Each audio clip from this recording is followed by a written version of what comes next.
Hi guys, how you doing? Senior Gaming here and I'm bringing you Super Arrow with a review of new update 1.23. So if you're Super Arrow player or perhaps idle gamer, then make sure you subscribe to the channel as I post as often as possible and bring you best tips and advice. And if you enjoy what you see, then smash this like button as well. Right then guys, so I want to go through a major part of the brand new update that is obviously now up and running. I will give you obviously a link to a website that you'll be able to translate from Korean into English and then read everything that has landed with 1.23. I want to go through a bulky stuff and the things that are definitely very important and will help you to grow strength in your character straight away. So the first one is actually brand new content that you can access if you are a guild member.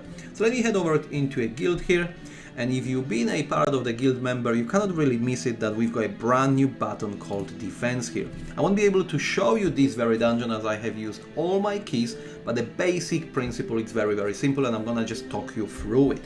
So as the name suggests, this is called guild defense and we're gonna defend the guild wall with your 4 guild members. So what it happens the moment you're gonna participate, you're gonna be put into a map where you're gonna try to defeat golems.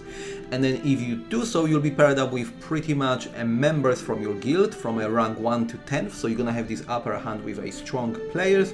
Bear in mind they will be in a form of NPCs and obviously try to help you defeat these monsters. We got great rewards for grabs, so we're getting extra guild points, and here we are getting a brand new currency.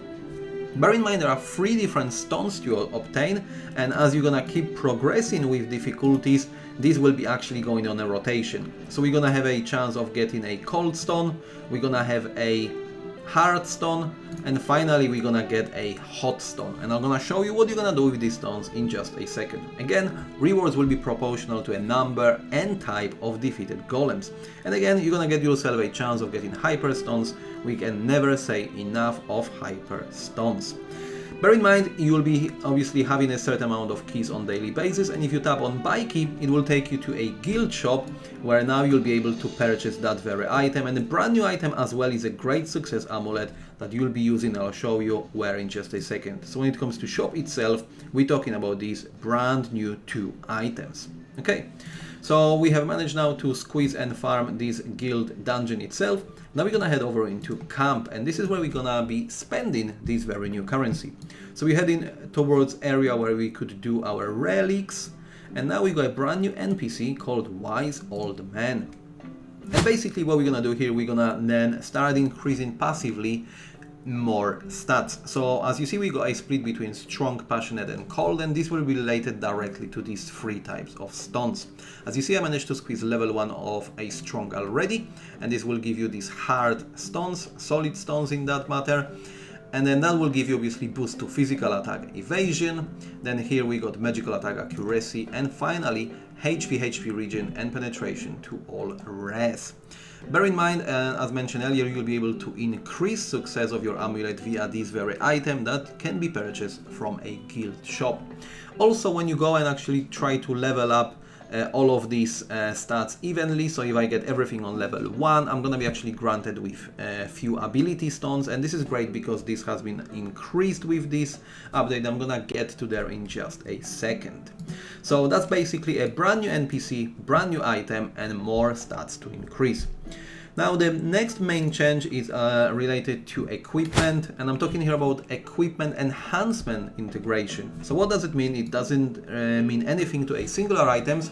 It actually got quite a lot of meaning to all of these total bonus we have had before. Where now Ring will no longer give you a magical critical damage increase. As you see, this will now increase maximum HP and HP regen. And the main change as well is related to arrows, that arrows no longer give you a boost to critical of a physical damage itself. It will now increase all critical hit damage. So therefore there's a little bit addition related to that. Arrows now give you obviously boost to a both builds, and now we also get a little bit more of defensive approach. When it comes to bows, this still remaining as a booster for physical attack, and quivers booster for magical attack. And then lastly, when it comes to these bulky and major changes, we're talking about hero max level expansion. So as you see, I'm currently on level 996, still grinding as much as possible on these lower stages, but the maximum hero level now been extended to level 1500. The next main update is abilities itself. As you see, there is no longer level 500 max, we can now take it all the way to level 700. And there is also a great booster because you're gonna get additional ability points from this very NPC by leveling all of these spirits. And finally, the last change is something that you've definitely been looking forward, which means now gathering even more hyper stones as hero transcend increase from level 40 all the way to 50. Alright, and so that will be it when it comes to these major changes in my opinion. As mentioned earlier, you're gonna find a link to a website that you can go and read more details about what I have just shown you, as well as other changes and additions. Thank you very much guys for watching, and as always, I'll see you next time.